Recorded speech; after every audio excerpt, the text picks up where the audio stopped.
the Real Health Podcast, brought to you by Riordan Clinic. Our mission is to bring you the latest information and top experts in functional and integrative medicine to help you make informed decisions on your path to real health. Welcome, everyone, to another episode of the Real Health Podcast. This is Dr. Ron Hunninghake, and I'm your Chief Medical Officer here at the Riordan Clinic. And we are excited once again. Welcome back, Dr. Thomas Levy, who is one of the foremost experts in redox medicine. And today we're going to be talking about methylene blue again, because 3 months ago we did a show on methylene blue, the antioxidant power of methylene blue. And since that time, there have been 2,589 views with over 392 comments made. So, Dr. Levy, I think we created quite a stir there. What's the deal?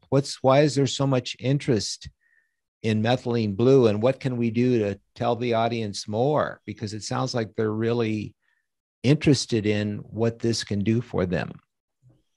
Well, I think it's probably because it's methylene blue, a dye, which is kind of quirky, if you will, at the outset, and sort of immediately begs for a little attention. How is it that some sort of dye is something that's useful?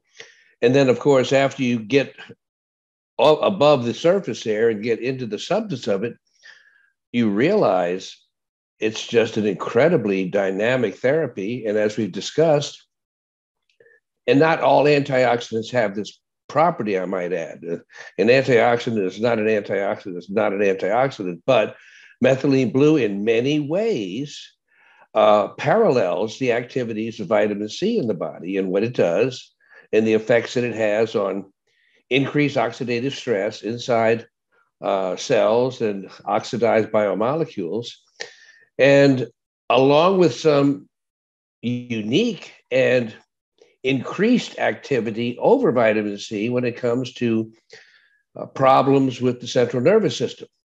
Let me just read here. It's been looked upon as a nootropic, which that is something that helps the brain, improved mood, improved energy, enhanced cognitive function, a greater sense of well-being. It's safe. And as you mentioned, it's a very powerful antioxidant, and it seems to work a lot in the central nervous system. So what is it that makes it different from vitamin C that makes it so useful in terms of cognitive functions? Well, as we just mentioned, it is a powerful antioxidant. And generally speaking, for any condition that you want to get effective clinical outcomes, you want to have a way of delivering, whether it's vitamin C or anything else, a very powerful antioxidant effect in the tissue that's involved. So with that in mind, it turns out that methylene blue has fat-soluble characteristics. It has water-soluble characteristics. It's not that large a molecule, and it very, very rapidly gets taken up into the cells throughout the body. And some of the literature says that it gets up to 100-fold more concentrated inside the central nervous system than the rest of the body, only an hour after administration. So it really likes the central nervous system. And early on, it was discovered by a number of people who worked with it, including Dr. Paul Ehrlich, a Nobel Prize winner, was that wow, some people who were depressed just started losing their depression after they took methylene blue. Now, mind you, they didn't go straight to giving people that. They did a lot of animal research before it ever occurred to them to do something as crazy as give a dye as some sort of therapeutic agent. But, the dye part is also beneficial in a lot of different applications because of two things. As I said, it's well absorbed. And number two, the dye tracks things. So when surgeons have used it for a long time in showing exactly where cancers and other processes have infiltrated because they put a little methylene blue on the area, and it immediately gets taken up along the tracks of lymphatic vessels and other extracellular areas. So it allows surgeons to very well demarcate exactly where a condition, tumor, whatever it is that they want to cut out. But as it turns out, and we can go into this in a little bit, probably the single most important characteristic of methylene blue is that it rejuvenates mitochondria. And if you rejuvenate mitochondria in the brain, magic starts to happen. People with neurological disorders that are felt to be irreversible are not irreversible. It just turns out they're irreversible when traditional methods of treatment are used to treat them. You know, there's if all you do is concentrate on trying to suppress or minimize a symptom while really doing absolutely nothing in your primary therapy to stop the ongoing new damage and reverse the old damage of whatever process you're looking at, of course, many diseases will be deemed incurable.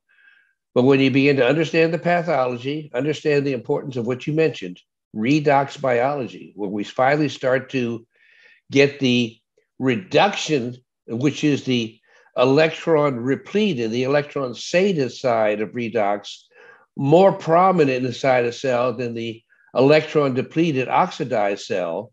When you start to have more reduced biomolecules than oxidized biomolecules, then incredible things start to happen.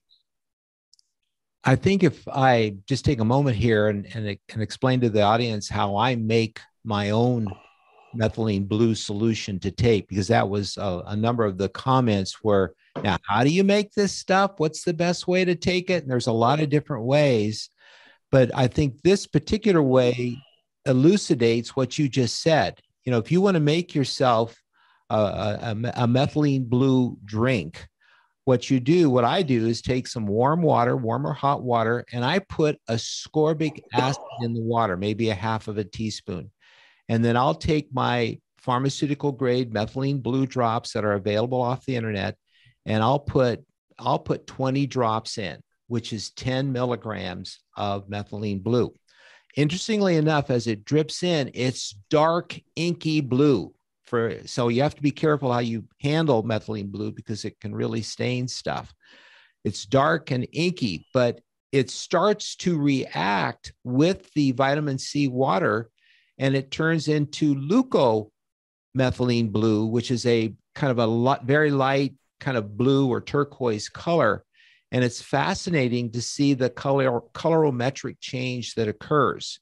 Now, Dr. Levy, why is that important to have a methylene blue that now owns an extra electron? What does that do to help the cell function better, especially cells in the brain? Well, it does twofold things. In becoming reduced, it oxidized some of the ascorbic acid that was in that solution, which means part of the ascorbic acid is now DHAA, dehydroascorbic acid. And it just turns out, serendipity, science, whatever, that ascorbic acid straight up is very poorly, if at all, taken up inside the brain as is.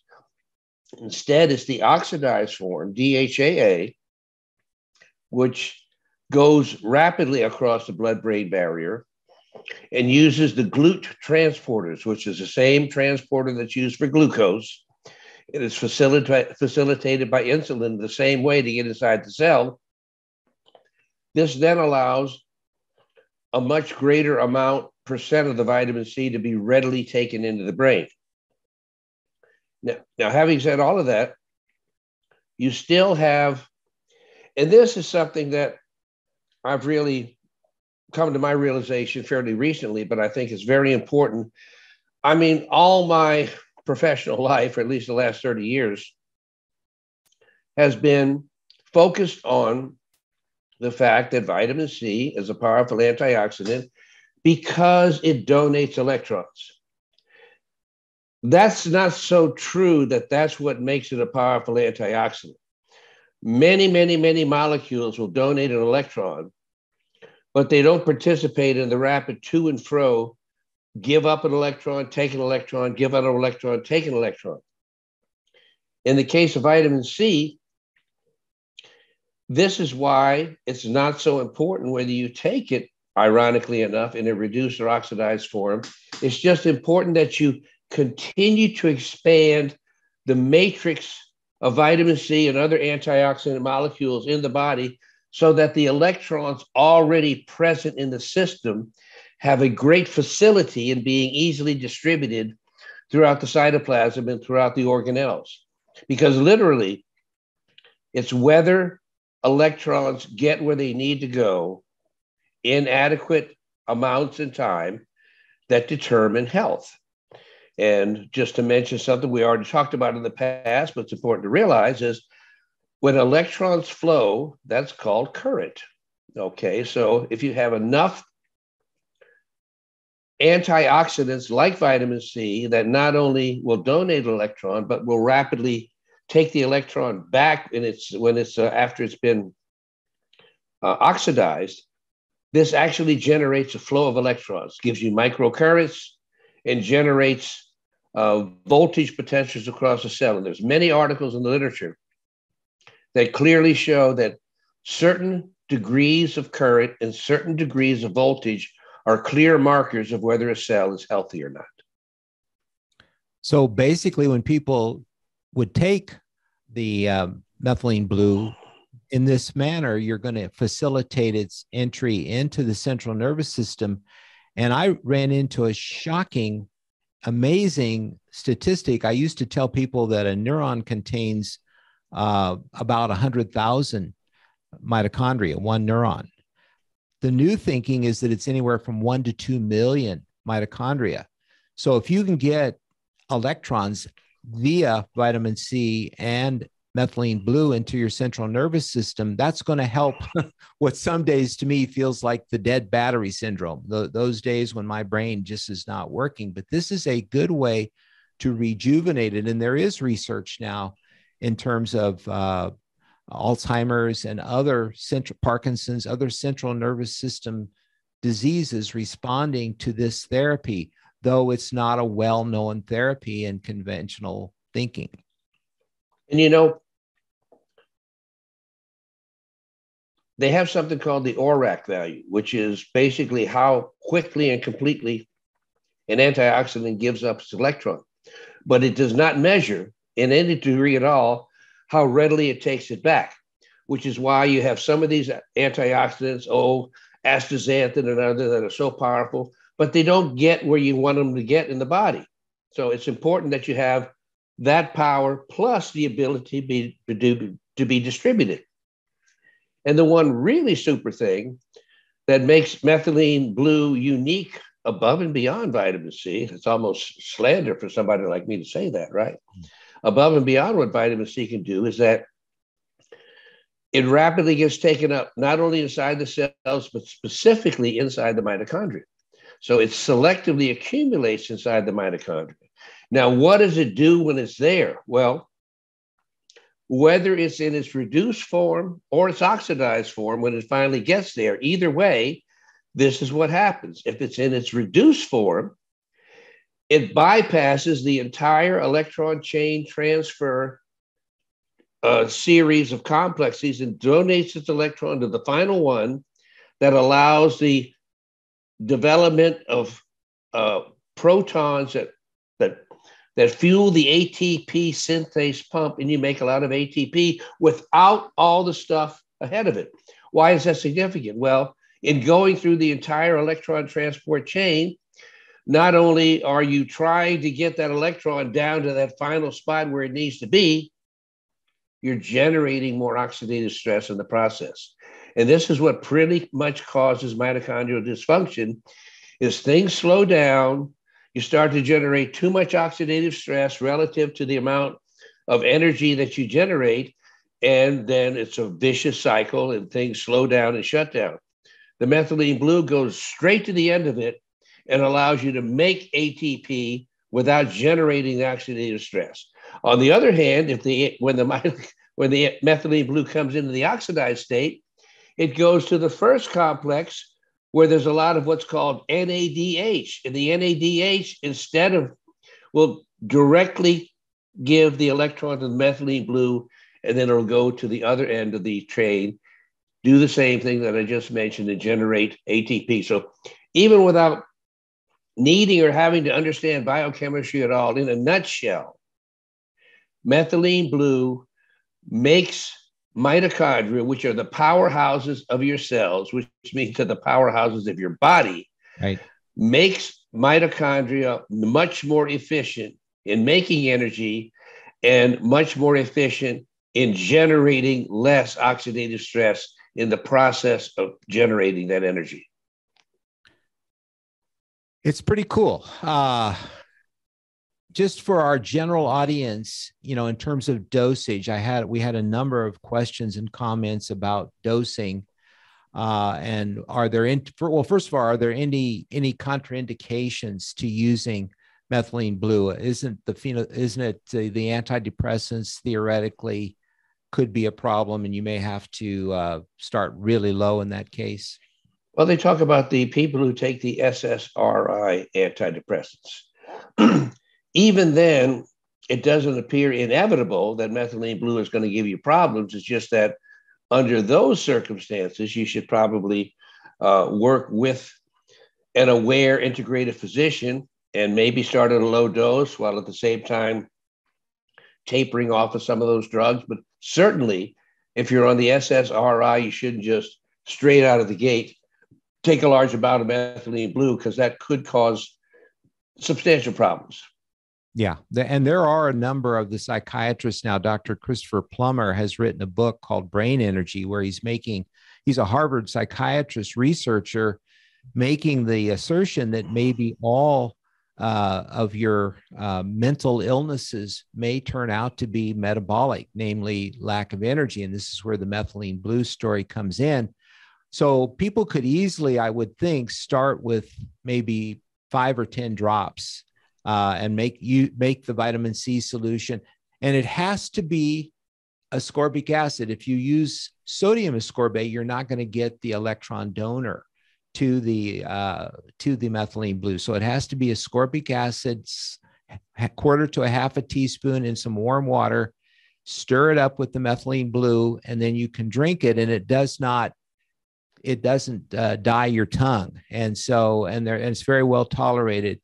What would you say, once or twice a day? I don't know what the half-life is. The half-life is significant. I don't think you need to dose it more than once a day unless you're treating a condition, you're dealing with an infection. We talked about in the past how effective methylene blue was, amazingly, as a monotherapy in bringing people out of advanced septic shock with COVID on the ventilator, without vasopressors, and even after having coded and brought back. So if you're dealing with an earlier stage, a cold or flu or something along those lines, then you want to consider dosing it several times a day. The dosage range, generally speaking, and I got to emphasize generally, okay, is something along the lines of 0.5 milligram per kilogram body weight to up to maybe 2 milligrams per kilogram body weight. Now, what does that translate to? Well, if you're a 150-pound person, that's 70 kilograms. So 2 milligram per kilogram, that's 300 milligrams. That would be your top dose. Whereas your low dose, you're not really feeling poorly, you just want to keep things running well, then you might want to go with the 5 or 10 or 15 milligrams, which would be, 10 to 20 drops of the methylene blue. So all of that determines how you go after that. And then, like everything else, Rod, people, just like they do with vitamin C, they develop their own health intuition. They notice, many people, just like with vitamin C, after they take a little methylene blue, they feel better in a way that they can't quite put their finger on, but they know when they're feeling better and they know when that's not there. And so people just are able to adjust it based on how they feel. But basically, if you don't go crazy on the dosage and don't exceed 100, 150, 200 milligrams, especially if you're dealing with an infection, there's very, very little toxicity. It's been around a long time. Yeah, since I think over 100 years. Right. So it's always a good idea to try to develop a relationship with a knowledgeable person. I have one of the comments was that the person mentioned it to their nephrologist, and he says, "That's crazy. That's crazy."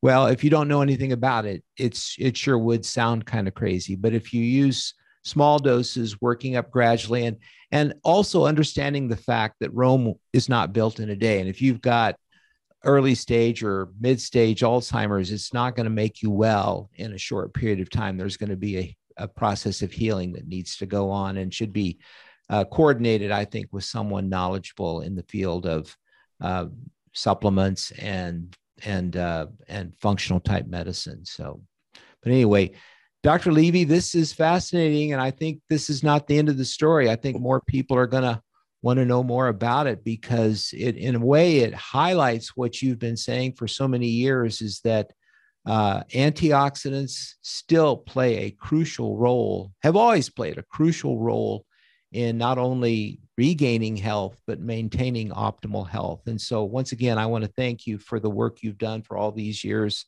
and the work you're still doing with the books you're writing and the hope you're giving to people as they look for ways to deal with their chronic illness. Thank you so much. Well, thank you, Dr. Ron. I appreciate that, sir. All right. We'll be back sometime in the future. Everyone take care. Thank you for listening to the Real Health Podcast. If you enjoyed this episode, be sure to subscribe and leave us a review. You can also find all of the episodes and show notes over at realhealthpodcast.org. Also, be sure to visit riordanclinic.org, where you will find hundreds of videos and articles to help you create your own version of real health.